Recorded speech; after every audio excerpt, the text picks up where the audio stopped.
en Es Radio, en Casa de Herrero, con Luis Herrero. Muy buenas tardes, señoras y señores, bienvenidos al atardecer de este lunes, día 12 de junio de 2023. Hoy lunes yo creo que las fuerzas políticas, sobre todo las fuerzas políticas de la izquierda, tratan de recuperar un poco la normalidad después de un fin de semana muy convulso. En Sumar, porque ya saben ustedes que el acuerdo que se cerró el viernes a última hora pues todavía tiene mucha resaca y ha dejado un malestar muy profundo en los dirigentes de Podemos, que se han visto casi arrojados a las tinieblas exteriores. Y en el Partido Socialista, porque también se celebró un comité federal este sábado, donde quedó de manifiesto el cabreo mayúsculo que tienen algunas federaciones, las más críticas, con Pedro Sánchez, sobre todo Aragón, Castilla-La Mancha y Valencia, aunque esas discrepancias luego en el Comité Federal del PSOE siempre se solucionan por unanimidad. Pero bueno, el malestar queda ahí, las heridas abiertas quedan ahí y el rastro de esas heridas pues han servido para cubrir muchas páginas de información durante este pasado fin de semana.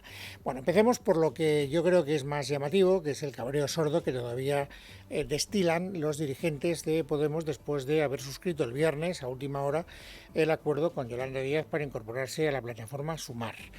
Hoy la que todavía ejerce como portavoz de Podemos, Isa Serra, ha dado, bueno, no es que lo haya dado a entender por primera vez, porque ya lo había dado a entender ella y otros dirigentes de Podemos el propio viernes por la noche, pero ha recordado que el acuerdo se cerró, mejor dicho, que el pacto se cerró sin acuerdo y que todavía tienen tiempo para llegar a un acuerdo. Lo que eso signifique no lo sé muy bien, pero que lo ha dicho, compruébenlo. El viernes pasado firmamos la coalición con Sumar sin acuerdo porque hasta el día de hoy Yolanda Díaz sigue manteniendo el veto a Irene Montero. Esto es algo que se puede arreglar. Se puede arreglar porque hasta el lunes que viene todavía hay tiempo para registrar las listas. Insistimos a Yolanda Díaz en que retire el veto a Irene Montero. Esto es un error político, pero también es un terrible mensaje a la sociedad. Vale, que están enfadados por el veto de Irene Montero se entiende perfectamente, pero luego esa disquisición a propósito de firmamos sin acuerdo, pero todavía hay tiempo para llegar a un acuerdo y para levantar el veto, pues se puede interpretar de muchas maneras posibles. Que eso decir que en Podemos están dispuestos, si no hay un acuerdo antes del próximo sábado, que es cuando hay que presentar las listas electorales, a utilizar otra marca y a desligarse del acuerdo que firmaron, yo creo que no. O sea, yo honradamente creo que no, por lo que me van contando unos y otros, me parece que no, pero es verdad que estas interpretaciones, estas declaraciones de Isa Serra no ha sido la única, en ser ambigua, pues permiten todo tipo de conjeturas. Yo no me atrevo ya a estas alturas de la película a decir qué es lo que van a hacer unos y otros, aunque lo normal es que se mantengan en una coalición que ellos han dado por buena, aunque les repugne los términos que han tenido que tragar. Y que les repugna es evidente. Porque Pablo Iglesias hoy, lunes, estaba en Raguno, como casi todos los lunes, y ha alargado, pero bueno, a base de bien. ¿Para qué? Para recalcar esta misma idea que le escuchábamos a Isa Serra, de que el acuerdo, de que el error que ha cometido Yolanda Díaz es mayúsculo y que se arrepentirá de haberlo cometido. Yo creo que a nivel político el veto de Yolanda es un terrible error y creo que es algo que puede hacer daño electoralmente a un espacio político que es imprescindible para que no gobierne el PP con Vox. Quedan todavía 8 días, yo sé que incluso en el entorno de Yolanda Díaz hay muchos sectores que le estarán diciendo te has pasado, esto es un error político. Sí, pero no hay ningún síntoma de que esas personas hayan convencido a Yolanda Díaz de retrotraer una situación que yo me parece, por lo que voy sabiendo, que es difícilmente recuperable. Lo digo porque es que ya están cubiertas todas las listas. O sea, que es que ya hacerle un hueco a Irene Montero supondría desplazar a alguien del lugar en el que la ha colocado Yolanda Díaz después de llegar a un acuerdo con 15 formaciones políticas. Bueno, lo más curioso de esa entrevista para mí, de la entrevista que le han hecho en Raguno a Pablo Iglesias, no es tanto la defensa que hace de Irene Montero, que eso no es nuevo, no nos tiene que sorprender, sino cuando le han preguntado por qué ha cometido Yolanda Díaz ese error. ¿Cuál ha sido la razón? ¿Qué le ha llevado a equivocarse? Fíjense la explicación del señor Iglesias. Si Irene Montero está, vas a tener a Ana Rosa, a Ferreras, a Griso, a todos los los referentes de la derecha y la ultraderecha mediática de Madrid atacando, e incluso a sectores del Poder Judicial. Si tú actúas así, estás regalando la victoria a la mafia. O sea que la derecha mediática y la derecha judicial, si lo entiende bien, han sido capaces de doblarle el pulso a Yolanda Díaz y por esa razón han excluido a Irene Montero. Esta es la explicación que da el señor Iglesias. Pero bueno, hay que decir, porque me parece que es de justicia, que no solo son los dirigentes de Podemos los que reconocen, o por lo menos los que identifican ese movimiento de Yolanda Díaz como un error de primera categoría. Iván Redondo, que saben ustedes que fue el gurú que durante mucho tiempo asesoraba al señor Sánchez, al presidente del gobierno, el hombre que susurraba al oído cuáles eran las estrategias y los errores que no tenía que cometer, también hoy en Antena 3 ha dicho que la exclusión de Irene Montero es un gran error. ¿De verdad se integra Unidas Podemos sin Irene Montero? ¿Sin el apoyo de Pablo Iglesias? ¿Sin el apoyo de Pablo Echenique? En la modalidad que sea, yendo en listas o no, ni entro en eso. Ahí lo deja.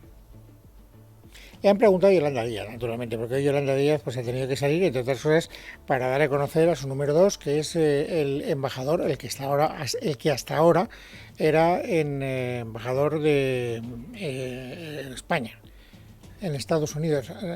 ¿En dónde? No me acuerdo del sitio, pero ahora lo diré porque me lo dirán enseguida, porque no, las notas que he tomado se me han quedado traspapeladas. Bueno, lo importante es que ella quería vender a su número 2. Y en Naciones Unidas, es el embajador de Naciones Unidas. Bueno, y lo que quería vender era eso. Pero claro, los periodistas, pues quien fuera su número 2, pues es una cosa que le traía bastante sin cuidado. Lo que querían saber era si había alguna posibilidad de que retrotrayera el error Irene Montero. Y entonces pues se ha producido un forcejeo muy característico de los periodistas que quieren saber y de los políticos que no quieren responder. De tal manera que pues, se han alargado unas respuestas larguísimas para huir del asunto. Haciendo una recomposición muy apretada de algunas de las cosas que ha dicho, pues llegamos a la conclusión de que no ha dicho nada, que es un asunto que no le interesa ni a ella ni a nadie, según lo entiendo. A ver qué deducen ustedes. Que España estaba pidiendo un gran acuerdo y lo hemos hecho. Estas elecciones no van de los pasados 4 años. Sumar empieza desde ya mismo a hablarle a la gente, el resto creo que no tiene demasiado interés. No tiene interés para ella hablar de lo de Irene Montero y naturalmente lo que quiere es que este asunto pase cuanto antes para que no le siga desgastando. Porque como veremos enseguida, estos movimientos desgastan y no poco a su lista electoral. Es más, hoy hemos conocido 2 encuestas y ayer conocimos otra. Es decir, que en las últimas 24 horas tenemos 3 encuestas encima de la mesa. Ayer la publicaba El Mundo, hoy con intención de voto la publica el diario ABC y también el diario El Español. Y en alguna de esas encuestas se ve claramente cómo este acuerdo de Sumar no les gusta a los votantes de Podemos, hasta el punto de que una de ellas, la del Español, afirma rotundamente que el 40% de los votantes de Podemos no votarán a la lista que encabeza Yolanda Díaz después del acuerdo que alcanzó con las 15 formaciones políticas de Sumar. Y todas coinciden en que el Partido Popular va a ganar con claridad las elecciones y que no va a tener excesiva dificultad para gobernar, aunque tenga que llegar a acuerdos con Vox. Nayara Fernández. Los sondeos no mejoran las perspectivas de la izquierda tras la conformación de Sumar. Según una encuesta de GAT3 para ABC, el conglomerado liderado por Yolanda Díaz obtendría entre 27 y 29 escaños y el 11% de los votos. Este resultado es más de 1,5 puntos inferior al obtenido por Unidas Podemos en las anteriores generales, cuando lograron 35 escaños, ya entonces su peor resultado. Una caída similar le da la candidatura de la vicepresidenta a las encuestas de Sociométrica para El Español y la de Sigma 2 para El Mundo. Ambas otorgan a Sumar 33 escaños, aunque según el sondeo del Mundo, el conglomerado sí que lograría situarse como tercera fuerza política por delante de Vox. Además, hay un dato muy llamativo en el sondeo del Español que podría lastrar los resultados de Sumar. Tan solo el 58% de los votantes que apoyó a Podemos en las últimas elecciones estaría ahora dispuesto a depositar en la urna la papeleta de la vicepresidenta. Esto complica las opciones de la izquierda. Ninguna de las encuestas da una mayoría para gobernar con Sumar al PSOE, que según los mejores pronósticos podría conseguir 104 diputados. diputados. Ni siquiera con sus socios independentistas como Esquerra, Bildu o el PNV, con los que como máximo lograrían sumar 153 escaños según el sondeo de GAT3. En lo que también coinciden todas las encuestas es en dar como vencedor de las elecciones del 23 de julio al Partido Popular. Los populares estarían en condiciones incluso de superar la barrera de los 150 escaños y el 36% de los votos según GAT3. El PP podría alcanzar la mayoría absoluta a través de un acuerdo con Vox que estaría sufriendo el empuje de Feijóo. Los de Santiago Abascal perderían hasta una decena de escaños y se situarían entre los 33 y los 35 asientos en el Congreso de los Diputados. Sin embargo, la barrera de los 150 diputados sería fundamental para los populares a la hora de no incluir a Vox en el Consejo de Ministros. Y es que, según GAT3, el PP empieza a acercarse a unos niveles en los que un escaño de Coalición Canaria y los 6 del PNV podrían ser determinantes para que los populares solo necesitaran una abstención de los de Abascal. Bueno, pues así están las posiciones de salida según los pronósticos demoscópicos que hemos conocido en las últimas 24 horas, 3 encuestas en 2 días. A partir de aquí los partidos políticos en la precampaña y en la campaña tendrán que, los que quedan mal en las encuestas, tratar de desmentir ese pronóstico negativo.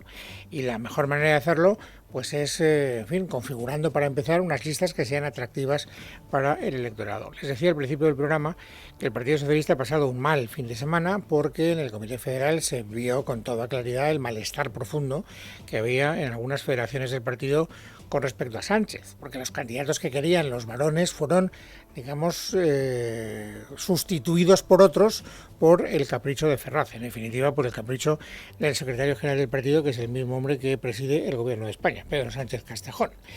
Bueno, hoy le han preguntado sobre esta cuestión a la portavoz del gobierno, Isabel Rodríguez, y naturalmente ella ha desmentido cualquier tipo de discrepancia interna y ha recordado un hecho que efectivamente es cierto, que las listas en el Comité Federal se aprobaron por unanimidad. Siempre es un momento importante el de configurar las listas. En este caso, el Partido Socialista, a diferencia de otros partidos, lo hace de manera democrática, absolutamente transparente, dando participación a la militancia y concluye con un proceso que finalmente ha sido apoyado por unanimidad, es decir, por todos los que estábamos allí presentes. Eso, insisto, es un dato que no se puede obviar. Es decir, que uno se enfada, pero a la hora de votar, pues dice sí señor a lo que manda el jefe.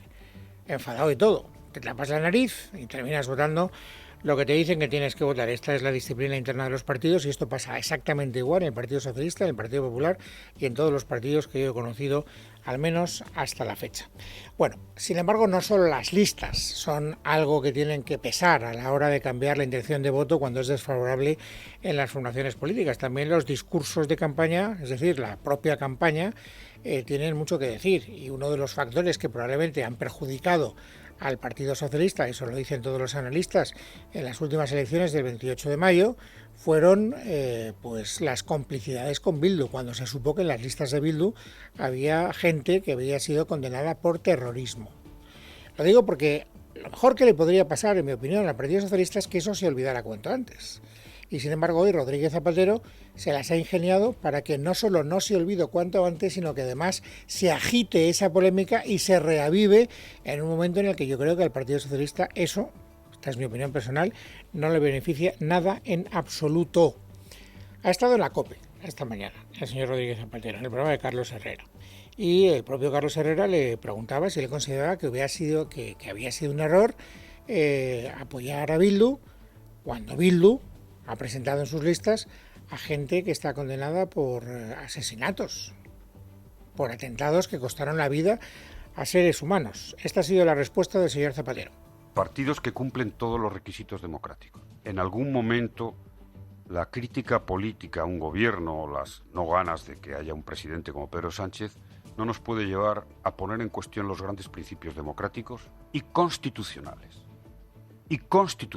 Tenemos una Constitución que ampara a todos aquellos que cumplan la legalidad en el derecho a la participación política. Que es tanto como no decir nada, señor Zapatero, porque eso ya lo sabemos. Si hubiera sido anticonstitucional no se hubieran podido presentar. Si se han presentado es porque cumplían los requisitos legales, aunque algunos lo pongan en cuestión, pero al final esto se ha podido hacer, la Junta Electoral no ha tenido ningún inconveniente en que se presenten y por lo tanto esta reflexión que usted hace pues no nos lleva muy lejos. Esto lo único que hace es retrotraer la polémica a donde la habían colocado los dirigentes del Partido Socialista, que contestaban exactamente lo mismo en el momento en el que esta polémica se hizo muy viva pocos días antes de las elecciones del 28 de mayo.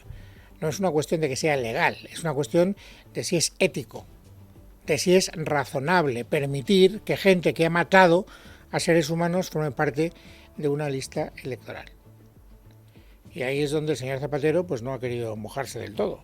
Donde sí que se ha mojado, y esto me parece que tampoco le hace ningún bien al Partido Socialista, es cuando él ha querido patrimonializar de una manera evidente el fin de ETA. Y digo patrimonializar de una manera personal. No hace falta que lo comente, basta con que lo escuchen. ¿Qué es la realidad? Que ETA fue derrotada por un gobierno del Partido Socialista, que dejó las armas para siempre, para siempre. Es decir, que me está diciendo que el que acabó con ETA fue el Partido Socialista. Mi gobierno, sí. Mi gobierno, sí lo digo. Bajo mi gobierno se terminó ETA, se entregó ETA, se rindió ETA. Sí, lo digo y lo afirmo.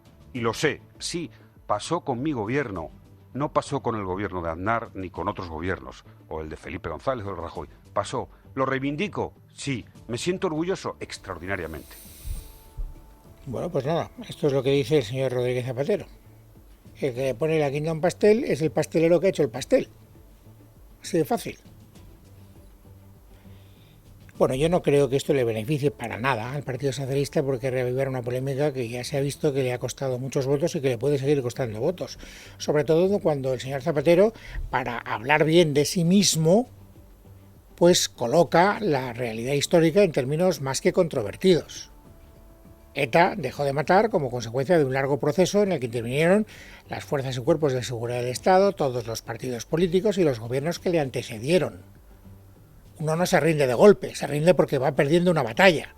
Y esa batalla la empieza a perder mucho antes de que el señor Rodríguez Zapatero llegue al gobierno. Existe, en todo caso, lo que se puede es apuntar la medalla de haberle puesto la guinda al pastel, pero ni de haber hecho la receta, ni de haber hecho la masa, ni de haber puesto la nata en los alrededores del postre. Me parece a mí, vamos, esta es la versión que yo tengo. Encima, para que su papel quede mejor, dice que consiguió él, su gobierno, que ETA se rindiera sin pagar ningún precio, a cambio de nada. A cambio de nada, cosa que no ha pasado en ningún país que ha tenido terrorismo. Le recuerdo, porque yo era el presidente del gobierno, que ETA terminó sin que hubiera que modificar ni una sola ley, ni conceder un indulto, ni tomar ninguna medida de gracia. Bueno, me cuesta no reaccionar, pero es que miro al reloj y me doy cuenta de que si reacciono me voy a meter en un jardín terrible y voy a acumular un retraso que luego me va a costar mucho recuperar. Así que como ustedes tienen un criterio muy bien formado, con escuchar a Zapatero ya saben qué es lo que toca. Les decía que en la crónica política una cosa es las elecciones generales que están por delante el 23 de julio y otra cosa es que todavía tenemos que ponernos de acuerdo en cómo gestionamos los resultados autonómicos y municipales de las elecciones del día 28 de mayo. Lo primero en el tiempo son las ciudades, los municipios. ¿Por qué? Pues porque las elecciones locales tienen el día 17 una fecha límite. Ese día es el día que se constituyen todos los ayuntamientos de España. Por lo tanto, los pactos a los que haya que llegar hay que ultimarlos antes del sábado próximo. Quedan, por lo tanto, 5 días. Y aquí hay una gran incógnita. ¿Qué serán capaces de pactar el Partido Popular y Vox? Hoy ha hablado Ignacio Garriga, el secretario general de la formación de la señora Abascal, y hablando de pactos municipales, ha dicho que él los quiere negociar todos. Pues esperamos llegar a acuerdos en el 100% de los municipios, porque, insisto, los españoles han pedido una alternativa. Por eso he dicho antes que vamos a negociar donde haga falta, hasta donde haga falta, para protagonizar esos cambios en la gestión municipal, porque si no, los españoles no lo entenderían. Y nosotros lo hemos repetido en numerosas ocasiones, que no vamos a ser un obstáculo para protagonizar esos cambios en esos municipios. Bueno, veremos qué es lo que pasa, no hay que esperar mucho tiempo, insisto que el sábado se acaba el plazo y por lo tanto ya veremos en qué queda esa pretensión de negociar el 100% de los municipios del partido de Vox. Y luego están las autonómicas y aquí ojo porque hay algunas en las que parece, se deduce que las cosas van bien en las conversaciones secretas, discretas que están manteniendo el Partido Popular y Vox y en otras donde las cosas van muy mal. ¿Dónde van bien? Deduzco yo, escuchando a María Guardiola en Extremadura, la candidata del Partido Popular en Extremadura, que fue la segunda lista más votada, parece que está muy cerca de llegar a un acuerdo con Vox. Me gustaría mantener en la privacidad las conversaciones por el bien de los extremeños y por el bien de mi tierra. Yo creo que muy pronto, y es lo que deseo, podamos contaros cuál es el acuerdo al que hemos llegado, porque estoy convencida de que nos vamos a poner de acuerdo para acabar con políticas socialistas que han llevado a mi tierra a ocupar los últimos puestos de cualquier ranking económico y social. Ella habla del acuerdo al que han llegado. Por tanto, insisto, yo deduzco de estas palabras de María Guardiola que las cosas van bien encarriladas. Donde surge una dificultad extremadamente complicada es en Valencia. También en Valencia la lista más votada, como ustedes saben, fue la del Partido Popular, pero se quedó muy lejos de la mayoría absoluta y por lo tanto necesita el concurso de Vox para desplazar a Ximo Puig del gobierno autonómico. ¿Y qué es lo que ocurre? Que, como saben, el que fue número 1 de Vox en las elecciones de Valencia, de las autonómicas valencianas, Carlos Flores, tiene una condena por malos tratos, muy antigua. Y hoy Borja Semper ha dicho que esa circunstancia le invalida, le incapacita, le inhabilita para ser socio de su partido. La posición de la Dirección Nacional en relación con una persona que ha sido acusada y condenada por maltrato no debería dedicarse al ejercicio activo de la política. Cumplido con la sociedad, pero no es una persona que represente a los ciudadanos en igualdad de condiciones que el resto de personas. Entonces esta es nuestra posición. Esta es tu posición hoy, Borja, con todo afecto y con todo cariño. Porque vamos a ver si esa posición varía o no varía de aquí a que se vayan cerrando los plazos. Yo casi me apostaría. Lo que pasa es que he perdido tantos pinchos de tortilla este fin de semana que estoy ya muy maltrecho. Tengo que recuperar mi hacienda particular porque yo creía que no se iba a llegar a ningún acuerdo entre Podemos y Sumar y me la he tenido que comer con patatas. Pero bueno, estoy dispuesto a apostarme con el señor Borja Semper, si él lo acepta, 17 pinchos de tortilla de caña en que al final llegan a un acuerdo con Vox. A pesar de la presencia del señor Flores en la candidatura de Vox. Me da a mí la sensación, aunque me puedo equivocar. En todo caso, lo que ha dicho hoy el portavoz de campaña del Partido Popular es lo que acaban de escuchar. Y luego, una noticia más antes de acabar la crónica política, y es que Pere Aragonés, el presidente de la Generalitat, ha decidido poner patas arriba su gobierno autonómico en mitad de la legislatura. Las cosas no le han ido bien en las municipales y en las autonómicas, pintan mal. Bueno, en las autonómicas no, porque en Cataluña no ha habido autonómicas, pero en las locales le ha ido mal y pintan mal en las generales. De ahí que haya tenido que mover pieza. Esmeralda Ruiz. Crisis de gobierno en Cataluña, la primera remodelación tras la salida de Junts y que trata de preparar a Esquerra para las elecciones generales. Dotar de oxígeno a un gobierno que agoniza, veremos si es capaz de aguantar hasta febrero del 25, y reforzar las listas para Madrid con las malas perspectivas que acompañan al partido de Junqueras. Aquests canvis arriben en el moment en què es compleixen. Estos cambios llegan, trataba de justificar Aragonés, cuando se cumplen 2 años de mi presidencia. Coincide con la convocatoria electoral.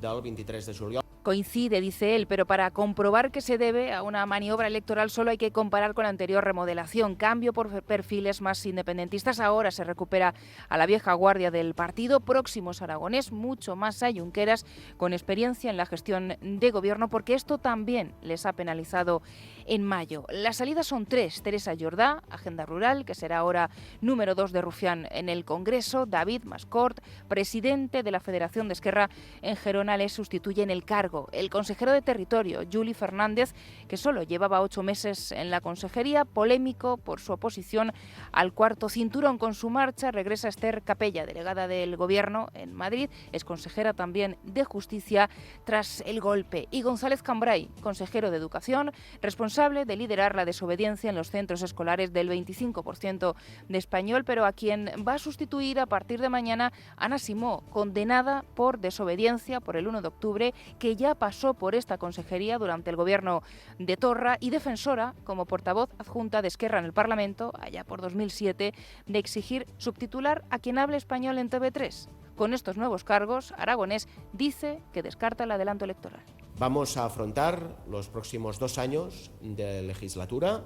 Por lo tanto, en la mitad de legislatura he decidido llevar a cabo estos cambios para que el año y medio largo que queda por delante se pueda afrontar con todas las energías, con energías renovadas y con la voluntad de seguir sirviendo a los ciudadanos de Cataluña. Su intención es aguantar. Si los resultados del 23 de julio se vuelven a leer como una enmienda a su gestión, le costará conseguirlo. Hay quien ya agita el viejo fantasma de un adelanto electoral en Cataluña para otoño.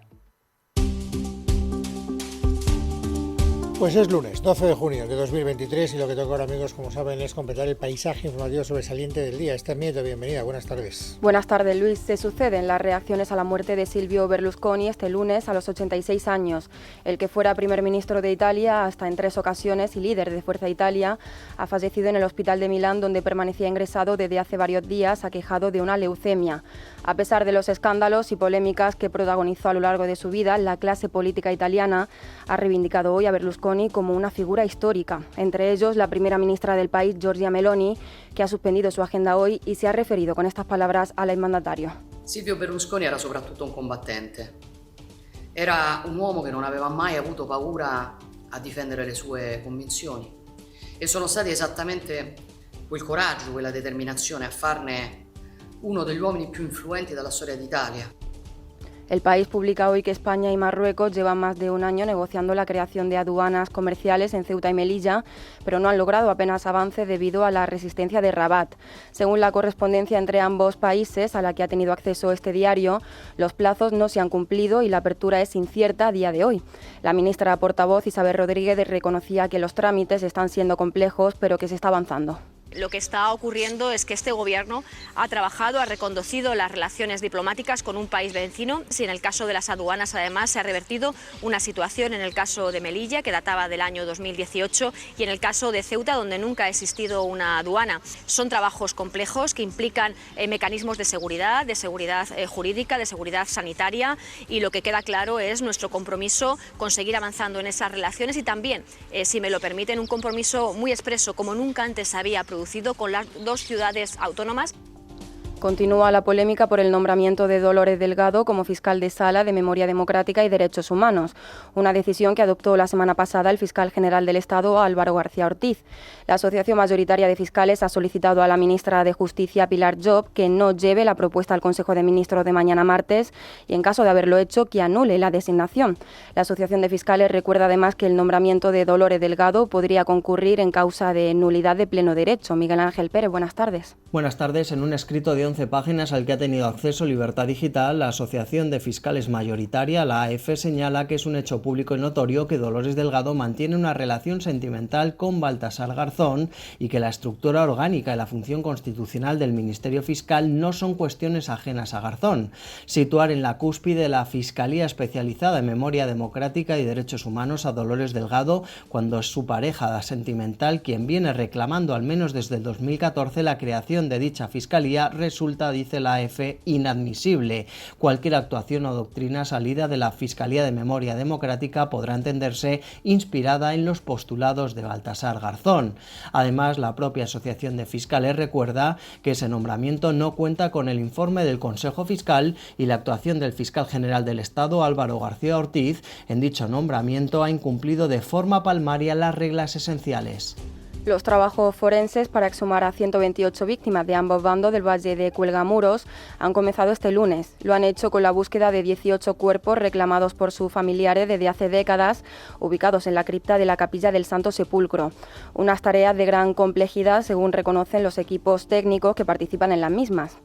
Y a menos de 24 horas para que arranque la nueva legislatura en la Comunidad de Madrid, hemos conocido que Javier Fernández Laschetti no repetirá como consejero de Economía, Hacienda y Empleo y que Enrique Osorio será el nuevo presidente de la Asamblea de Madrid. Movimientos que nos dan pistas sobre el futuro ejecutivo de Isabel Díaz Ayuso. Paloma Cuevas. De los 9 consejeros en funciones de Isabel Díaz Ayuso, solo 2 tienen posibilidad de formar parte del nuevo gobierno madrileño. Se trata de Paloma Martín y Concepción Dancausa, aunque esta última es duda porque Ayuso no la incluyó en la lista del Partido Popular a la Asamblea de Madrid. Los otros 7 consejeros ya sabemos que no estarán. Enrique Ruiz Escudero será nombrado senador por designación autonómica. Marta Rivera de la Cruz, Carlos Izquierdo y David Pérez estarán en el Ayuntamiento de Madrid y Enrique López volverá a su carrera como magistrado. Hoy se han sumado a esta lista 2 nombres más, Javier Fernández Laschetti y Enrique Osorio, 2 consejeros de la máxima confianza de la presidenta madrileña. Isabel Díaz Ayuso ha elogiado la trayectoria de ambos y ha confirmado el nuevo destino de Osorio. El vicepresidente de la Comunidad de Madrid pasará a ser mañana presidente de la Asamblea. Enrique Osorio, además de ser el consejero que lleva más años en la Comunidad de Madrid, es una persona de amplia experiencia, Un hombre templado, muy cabal, perfeccionista. Javier pasará a la actividad privada por voluntad propia. Él es un político profundamente liberal. Será precisamente Javier Fernández Lasqueti quien asuma las competencias de Osorio. Nunca un consejero ha tenido tanto poder, aunque será por poco tiempo, solo hasta que se forme el nuevo gobierno, que será el próximo 26 de junio. La Audiencia de Barcelona mantiene en prisión a Dani Alves por el riesgo de fuga.